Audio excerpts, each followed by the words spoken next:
નમસ્કાર, હું અરવિંદ જનાદેશ મીડિયા હાઉસમાં તમામ દર્શકોનું સ્વાગત કરું છું. શખ્સિયતના પ્રાયોજક છે સુશીલા ચેરિટેબલ ટ્રસ્ટ, જેઓ સમાજ હિત માટે કરી રહ્યા છે કાર્યો, અને સહપ્રાયોજક છે યુઆર પબ્લિસિટી. કોઈ પણ પ્રકારની જાહેરાત માટે સંપર્ક કરો.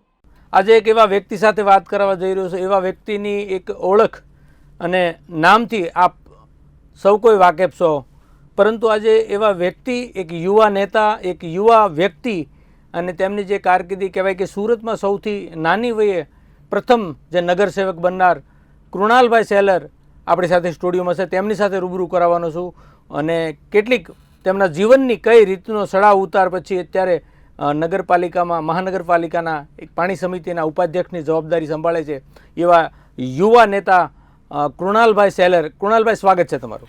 નમસ્કાર. જનાદેશના માધ્યમથી હું તમામ દર્શકોનો હું આભાર વ્યક્ત કરું છું અને સૌને નતમસ્તક પ્રણામ કરું છું.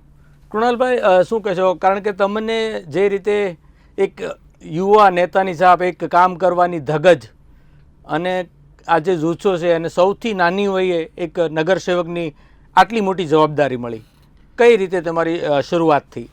એમ તો જે રીતની ધગશ છે, જે રીતે કામ કરવાની મારી રીત છે, તેના પાછળ મૂળભૂત પાયાના જો કોઈ કારણ હોય તો એ બે માધ્યમો છે. એક તો મારું પરિવાર, કે હું જે પરિવારમાંથી આવું છું તે પરિવાર રાજકીય રીતે અને તેના કરતાં પણ વિશેષ કહી શકાય કે સેવાકીય પ્રવૃત્તિ સાથે જોડાયેલું પરિવાર છે.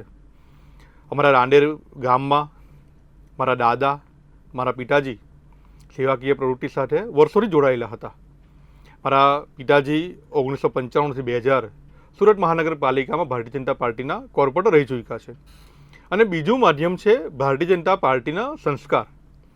ભારતીય જનતા પાર્ટીના હું 18-19 વયથી એક સામાન્ય કાર્યકર તરીકે યુવા મોરચામાં કામ કર્યું.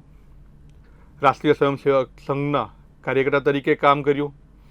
એટલે એમની શાખામાં જવાનું મને સૌભાગ્ય મળ્યું, જેના થકી મારામાં રાષ્ટ્રીય સ્વયંસેવક સંઘના અને ભારતીય જનતા પાર્ટીના સંસ્કારોનું સિંચન થયું. કઈ રીતે દેશને યુવાઓ બદલી શકે તે રીતની વિચારધારા મને સંઘે અને ભારતીય જનતા પાર્ટીએ આપી, જેના કારણે આજે મારા કામ કરવાની ધગશ ગણો કે જે રીતની રીત ગણો, એની પાછળ ભારતીય જનતા પાર્ટીના અને રાષ્ટ્રીય સ્વયંસેવકના મૂળ આ વિચારો છે અને એમના ચિંતનો છે.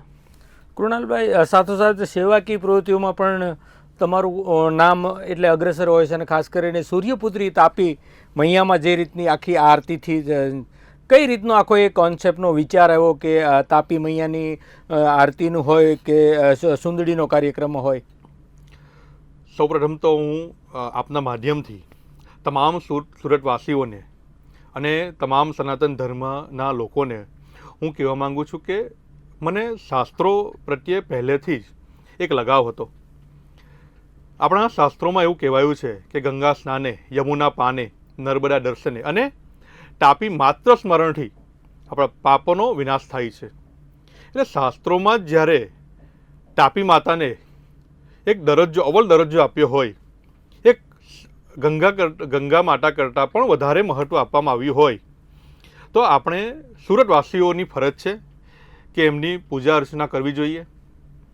બીજું એ કે તાપી માતાની કિનારે મારો સમાજ, માછીમાર સમાજ છે. અમારો સમાજ વર્ષોથી પેઢી દર પેઢી તાપી નદીના કિનારે વસતો આવ્યો છે. એમના થકી આજે અમારો પરિવાર આગળ આવ્યો, એમના આશીર્વાદથી આગળ આવ્યો. એટલે આપણી એ મૂળભૂત ફરજ છે કે એમના આશીર્વાદ લેવા ઘટે. મારામાં વર્ષોથી અમને એક વિચાર હતો કે જે રીતે ગંગા માતાની આરતી થાય છે તે રીતે તાપી માતાની પણ આરતી થવી જોઈએ. ભારતીય જનતા પાર્ટીના વરિષ્ઠ અમારા વડીલો થકી, પ્રદેશ પ્રમુખ થકી મને અવસર પ્રાપ્ત થયો કોર્પોરેટર બનવાનો. ત્યારબાદ એમની સાથે ચર્ચા વિચારણા કરતાં એમણે જણાવ્યું કે કદાચ એમની સાથે મેં વિચાર વ્યક્ત કર્યો કે આ રીતની ગંગા માતાની જો આરતી થતી હોય તો તાપી માતાની આરતી થવી જોઈએ. એમણે પણ માર્ગદર્શન આપ્યું.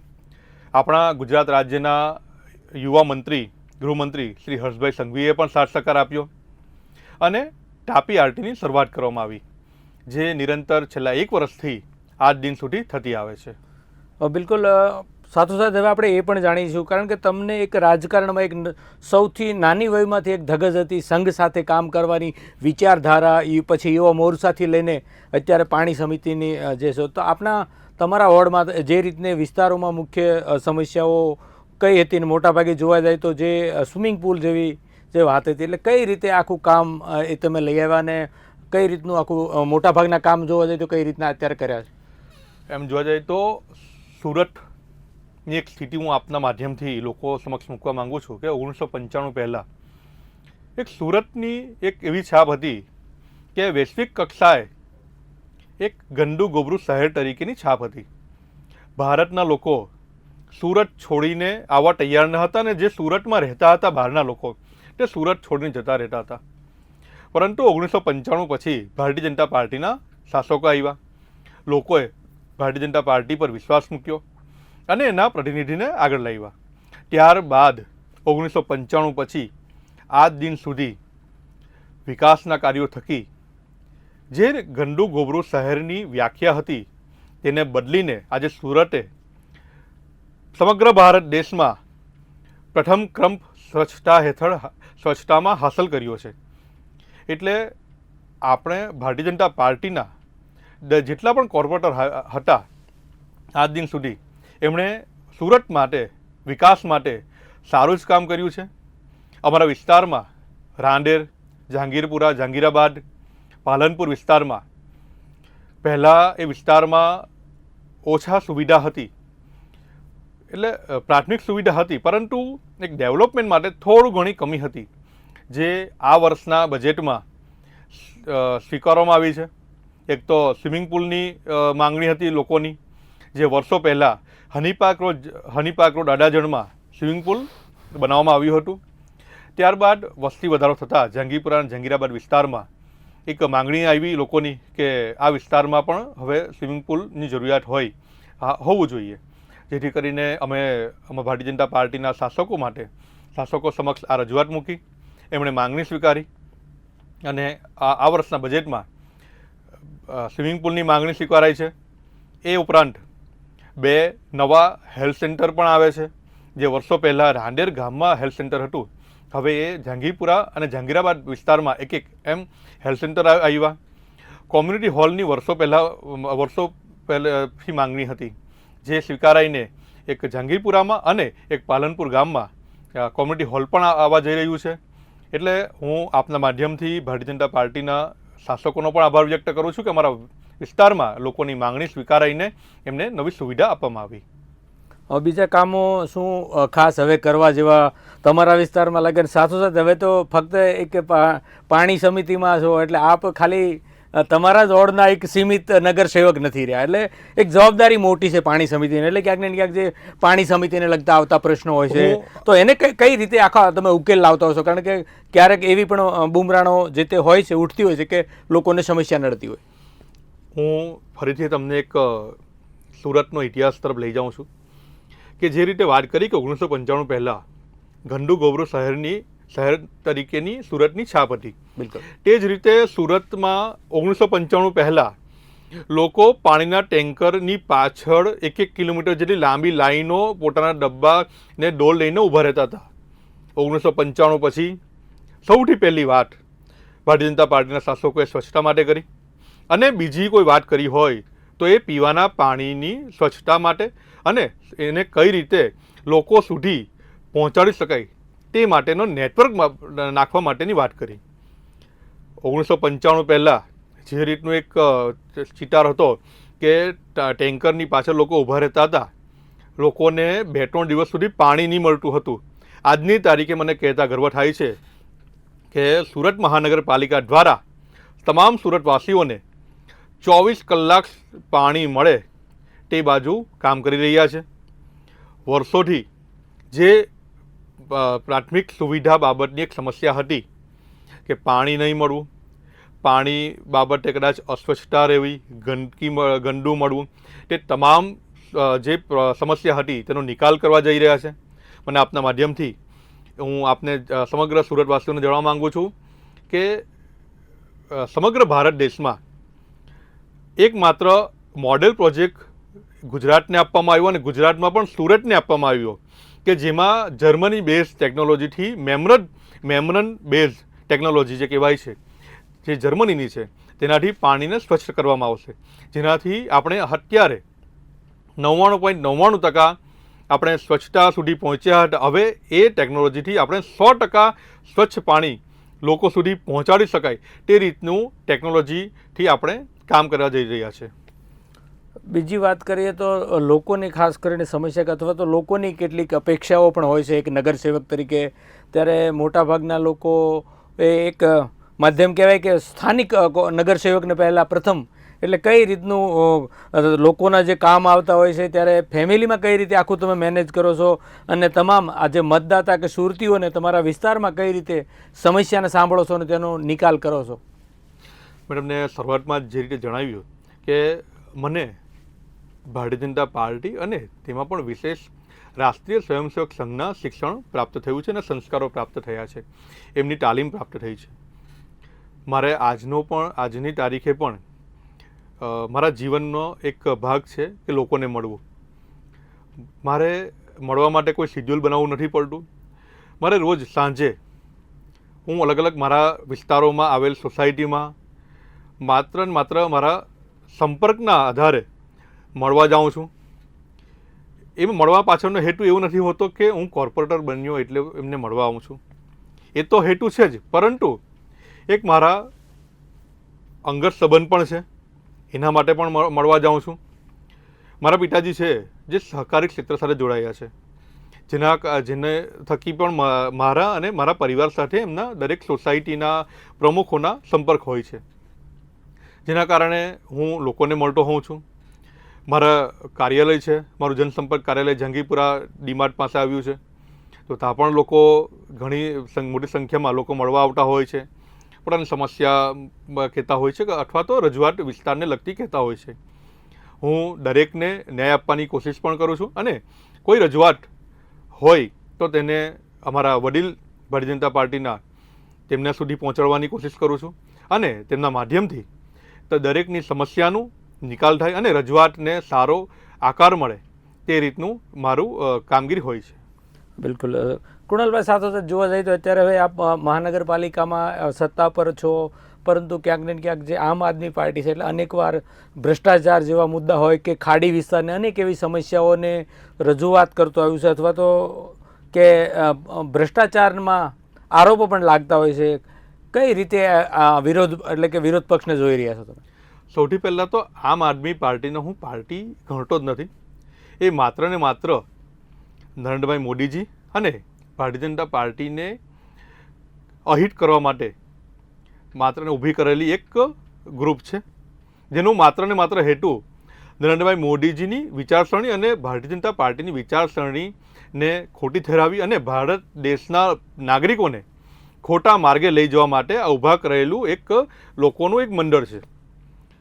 હું એક વસ્તુ પર હંમેશા મારું મંતવ્ય છે કે કોઈ પણ પાર્ટી હોય તેની પાછળના ઉદ્દેશ્ય મહત્ત્વના હોય છે. 1952માં જ્યારે શ્યામાપ્રસાદ મુખર્જીએ જનસંઘની સ્થાપના કરી હતી, તે દિવસે એ સ્થાપના કરવા પાછળનો હેતુ હતો કે ભારતીય જનતા પાર્ટી એટલે કે તે વખતનું ભારતીય જનસંઘનું ઉદ્દેશ્ય એ હોય કે લોકો સુધી, અંત્યોદય સુધી કઈ રીતે લોકોને સુખાકારી યોજનાને પહોંચાડવી, 370 જેવી કલમોનું નાબૂદ કરવું, રામ મંદિર જે આસ્થાનું કેન્દ્ર છે તેને પ્રસ્થાપિત કરવું. આ દરેક મુદ્દા 1952માં જ શ્યામાપ્રસાદ મુખર્જીએ અને પંડિત દીનદયાળજીએ લોકો સમક્ષ મૂક્યા હતા. 1952થી લઈને અમે 1996 સુધી અમે ભારતીય જનતા પાર્ટી એટલે કે 1980માં ભારતીય જનતા પાર્ટીનું ગઠન થયું અને 1984માં 2 સીટ હતી. અમારી વિચારસરણીમાં ક્યારેય પણ અમે બેમત નથી કર્યા. આ વિચારસરણીથી અમે ભટક્યા નથી. અમે જ્યારે સત્તા પર ન હતા ત્યારે પણ આ જ વિચારસરણીને વરેલા હતા. આજે અમે પાર્લામેન્ટથી પંચાયત સુધી છે તો પણ આ જ વિચારસરણીને વરેલા છે કે લોકોને સુધી કઈ રીતે યોજનાઓ પહોંચાડવી, અંત્યોદય સુધી કઈ રીતે સુખાકારી યોજના પહોંચાડવી અને ભારત દેશને વિશ્વગુરુ કઈ રીતે બનાવાય તે દિશામાં હંમેશા અમે કાર્યરત રહ્યું છે. આમ આદમી પાર્ટી વર્ષોથી એક તો એમના નેતા એવું સ્ટેટમેન્ટ આપતા હતા કે હું કોઈ દિવસ રાજકારણમાં નહીં આવવા, અને જે રીતે કાચિંડો રંગ બદલે તે રીતે રંગ બદલીને ટૂંક જ સમયમાં પોતાનું સ્ટેટમેન્ટ બદલ્યું અને રાજકારણમાં આવ્યા તો બોલ્યા કે સ્ટેટમેન્ટ આપ્યું કે હું સરકારી ગાડી નહીં વાપરું. તરત જ 1-2 મહિનામાં ગાડી વાપરવાનું ચાલુ કર્યું. પછી સ્ટેટમેન્ટ આવ્યું કે હું સરકારી બંગલો નહીં વાપરું, તરત સરકારી બંગલો વાપરવાનું ચાલુ કર્યું. એટલે પોતાના બોલેલા વચનો પર પોતે જ ખરે નથી ઉતરતા. તો એ કઈ રીતે ભારત દેશના લોકોને એ આગળ વિકાસ તરફ લઈ જઈ શકે. અને હું તમારા સમક્ષ તમારા માધ્યમથી લોકોને પણ જણાવવા માગું છું કે જે વિપક્ષનો રોલ ભજવતી આમ આદમી પાર્ટી ખરેખર વિપક્ષને પણ લાયક નથી. વિપક્ષે સત્તા પક્ષનો કોઈ ખામી હોય તેને ઉજાગર કરવાનું કામ કરવાનું હોય છે, પરંતુ આ તો પોતે જ ભ્રષ્ટાચારમાં પડી ગઈ છે પાર્ટી. ટૂંક સમય પહેલાં આમ આદમી પાર્ટીના 2 કોર્પોરેટર પર ભ્રષ્ટાચારનો આરોપ લાગ્યો. એન્ટી કરપ્શન બ્યુરોએ તેમની ધરપકડ કરી અને એને જેલના સળિયા પાછળ ધકેલી દીધા. હું આપના માધ્યમથી કહેવા માગું છું કે શરૂઆતી તબક્કામાં સુરતના લોકોને ખોટી રીતે ફસલાવીને એમણે 27 સીટ હાંસલ કરી. ત્યાર પછી 27માંથી 14 જણા કોર્પોરેટરને ખરેખર એવું લાગ્યું કે અમે ખોટી જગ્યાએ ખોટી પાર્ટીમાં આવી ગયા, તો એ લોકો પણ ભારતીય જનતા પાર્ટીનો ખેસ ધારણ કર્યો. એવા કેટલાક મતદારો હતા કે જેમને આજની તારીખે પસ્તાવો થાય છે કે અમે ખોટી રીતે આમ આદમી પાર્ટીને વોટ આપ્યો, કારણ કે મારા વોટથી એ લોકો ભ્રષ્ટાચાર કરવા માંગ્યા છે. એટલે હું આપના માધ્યમથી કહેવા માગું છું કે આમ આદમી પાર્ટીનું ખાસ કોઈ ભવિષ્ય છે નહીં. ભારતીય જનતા પાર્ટીનું હંમેશા એક સંસ્કારો રહ્યા છે, નીતિ રહી છે, ને એ નીતિ પર જ એ આગળ વધી રહી છે.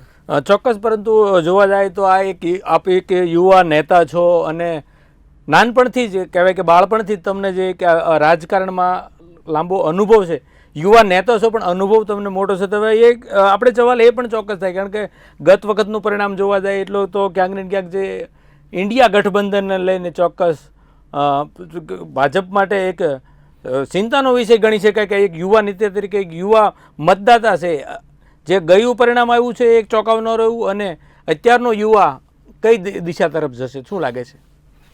ખાસ કરીને 2024ના પરિણામ બાબતે તમે આ વાત કરો છો તો હું આપને જણાવું કે 1984માં જ્યારે 2 સીટ આવી હતી સમગ્ર ભારત દેશમાં ભારતીય જનતા પાર્ટીની, ત્યારે પણ આ જ વિચારસરણી હતી. 2024માં, 2014માં, 2019માં તમે કોઈ પણ લોકસભાના ઇલેક્શન કે પ્રાદેશિક ઇલેક્શન લઈ લો, ભારતીય જનતા પાર્ટીના કોઈ પણ મેનિફેસ્ટોમાં અને વિચારસરણીમાં ખાસ કોઈ ફરક પડ્યો નથી. હું આ ઇલેક્શનના પરિણામની જો ચર્ચા કરીએ તો યુપી બિહારમાં ખોટી ભ્રમણા કરીને ઇન્ટરનેશનલી રીતે બહારથી અમુક સોશિયલ મીડિયા ઇન્ફ્લુએન્સરના માધ્યમથી આ કોંગ્રેસ અને આમ આદમી પાર્ટી જેવી ઘણી બધી ઇન્ડી એલાયન્સ બનાવીને લોકોને ગેરમાર્ગે દોરવા માટે પ્રયાસ કરવામાં આવ્યો. આંશિક રીતે એ લોકો સફળ થયા છે, પરંતુ હવે ભારત દેશના યુવાઓને અને ભારત દેશના લોકોને ખ્યાલ આવવા માંડ્યો કે આ જે ઇન્ડી એલાયન્સ ગઠબંધન છે, જે એક વ્યક્તિ વિશેષને પાડવા માટે આ બનાવેલું એલાયન્સ છે. જેવું 2024નું ઇલેક્શન પત્યું તો હરિયાણામાં, જમ્મુ કાશ્મીરમાં ફરી જે લોકો અલગ અલગ થઈ ગયા. વિચારસરણી એક હોય તો એક જૂથ બને, પરંતુ માત્ર ને માત્ર કોઈક વ્યક્તિને વિરોધ કરવા માટે બનાવેલું આ ગ્રુપ છે, જેના કારણે આ ઇન્ડી એલાયન્સનું પણ કોઈ ખાસ ભવિષ્ય નથી. હું આપના માધ્યમથી યુવાઓને પણ કહેવા માગું છું કે તમામ આ રીતની ઇન્ડી એલાયન્સ જેવા અનેક ભવિષ્યમાં પણ કોઈ ખોટી ભ્રમણા અને ખોટા પ્રચાર કરે તો એના વાટમાં ન આવવી જોઈએ.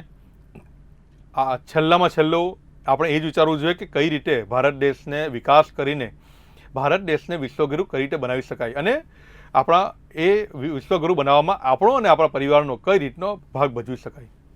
બિલકુલ. હવે શું કહેશો તમારા ખાસ કરીને હવે કે તમે સુરતની એક મોટી જવાબદારીની સાથોસાથ ઉભરતા નેતામાં કૃણાલ સેલર આવે છે, ત્યારે લોકોની પણ અપેક્ષા હોય છે, તો લોકોને ખાસ કરીને એક પાણી સમિતિ વતી પાણી એટલે કે પાણીનું મહત્ત્વ, પાણીને કઈ રીતે બચાવવું, શું કહેશો? એક મહાન વ્યક્તિએ કહ્યું હતું કે વિશ્વમાં જ્યારે ચોથું વિશ્વયુદ્ધ થશે તો એ પાછળ પાણી મૂળ કારણ હશે. હું આપના માધ્યમથી સમગ્ર સુરતવાસીઓને અને ભારત દેશના તમામ લોકોને કહેવા માગું છું કે આપણા મહાત્મા ગાંધીજી પણ એવું કહેતા હતા કે પાણીનો બગાડ ન થવો જોઈએ, પાણીનો વ્યય ન થવો જોઈએ. ભગવાને આપણને આટલા સારા સારા સ્ત્રોત આપ્યા છે, ત્યારે પાણીનો બચાવ કરવો એ પણ આપણી મૂળભૂત ફરજ છે. આપણા શાસ્ત્રોમાં પણ પાણી વેડફવાને આપણે પાપ ગણીએ છીએ, નદીને માતા ગણીએ છીએ. તાપી નમસ્તુભ્યમ ચેરિટેબલ ટ્રસ્ટ બનાવવા પાછળનું કારણ, એક ગ્રુપ બનાવવાનો હેતુ એ હતો કે જેથી કરીને આપણી તાપી માતાને સ્વચ્છતા કરી શકાય, સ્વચ્છતા માટેના કાર્યો કરી શકાય. કઈ રીતે પીવાનું પાણી સુરત મહાનગરપાલિકા આપણને ટ્રીટેડ કરીને આપે છે અને એ આપણે કઈ રીતે આપણે એને બચાવ કરીને ઉપયોગ કરીએ, જેથી કરીને આપણે એને આપણી ભવિષ્યની પેઢીને પણ સારી રીતે આ સ્ત્રોત આપી શકીએ. આપણા વર્ષો પહેલાં આપણા વડીલો પાસે અનેક ભરપૂર સ્ત્રોતો હતા અને આજે 50% કરતાં પણ ઓછા સ્ત્રોતો થઈ ગયા છે. હવે આપણી જવાબદારી છે કે આપણે એ સ્ત્રોતને કઈ રીતે એનું રક્ષણ કરીએ. હું આપના માધ્યમથી જણાવવા માગું છું કે આપણા નવસારી લોકસભાના સાંસદ અને ભારતીય જનતા પાર્ટીના પ્રદેશ અધ્યક્ષ CR પાટીલજી હવે કેન્દ્રમાં જળ સંચય મંત્રાલય છે, એમના નેજા હેઠળ અને આપણા દેશના પ્રધાનમંત્રી શ્રી નરેન્દ્રભાઈ મોદીજીની આહવાનથી હવે જળ સંચય મંત્રાલય અંતર્ગત કેચ ધ રેઇન પ્રોગ્રામ ચાલુ કરવામાં આવ્યો છે. જે પ્રોગ્રામ અંતર્ગત વરસાદી પાણીને કઈ રીતે આપણે જમીનમાં ઉતારી શકાય તે બાબતે અનેક અવેરનેસ કેમ્પ કરવામાં આવે છે. ટૂંક સમય પહેલાં જ રાષ્ટ્રીય કક્ષાએ સુરતમાં જ ઇન્ડોર સ્ટેડિયમમાં આ રીતનો પ્રોગ્રામ પણ કરવામાં આવ્યો, જેમાં ગુજરાતના અનેક જિલ્લાઓમાં અને સુરતના 7,000 થી 8,000 જગ્યાએ રેઇન વોટર હાર્વેસ્ટિંગ સિસ્ટમ પ્રસ્થાપિત કરવામાં આવી, જેના કારણે આ વરસાદી પાણી ફરીથી કઈ રીતે જમીનમાં ઉતારી શકાય અને જમીનમાં ઉતારીને જમીનની ક્વોલિટી, વાતાવરણને કઈ રીતે, પર્યાવરણ કઈ રીતે સાચવી શકાય અને વાતાવરણને કઈ રીતે સારું બનાવી શકાય તે માટે અભિયાન ચલાવવામાં આવ્યું. બિલકુલ, એટલે કે કુલ મળીને જોવા જાય તો જલ હે તો જીવન હે. ચોક્કસ ખૂબ મોટી અને ખૂબ મહત્વની વાત કરી કે પાણીને બચાવવું ખૂબ ઉપયોગી છે. જરૂર કરતાં એક પણ ટીપું વેડફવું ન જોઈએ અને પાણી જળ છે તો જીવન છે, એટલે પાણી બચાવવું, પાણીનું કઈ રીતે ઓછામાં ઓછો બગાડ થાય તે તકેદારી આપણા સૌ કોઈની છે, એ ખૂબ સારી વાત મૂકી. હવે જનાદેશ ન્યૂઝના દર્શકોને છેલ્લે એક યુવા નેતા કૃણાલ સેલરનો શું મેસેજ હોઈ શકે? હું આપના માધ્યમથી તમામ યુવાઓને કહેવા માગું છું કે આપણા મહાત્મા ગાંધીજીએ પણ કહ્યું હતું અને આપણા દેશના પૂર્વ વડાપ્રધાન અટલ બિહારી વાજપેયીજીએ પણ કહ્યું હતું અને હાલના વડાપ્રધાન નરેન્દ્રભાઈ મોદીજીએ પણ કહ્યું છે કે આ દેશને જો કદાચ બદલી શકે, આગળ લાવી શકે અને વિશ્વગુરુ બનાવી શકાય તે માત્ર ને માત્ર યુવાઓ જ છે, મહિલાઓ છે.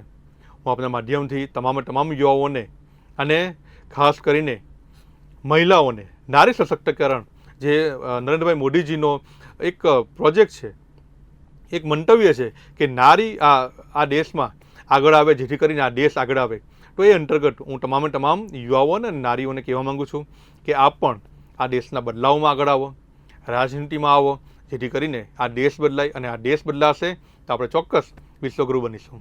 બિલકુલ, ચોક્કસ. ખૂબ ખૂબ આભાર કૃણાલભાઈ, આ સ્ટુડિયોમાં સમય કિંમતી આપનો આપવા બદલ.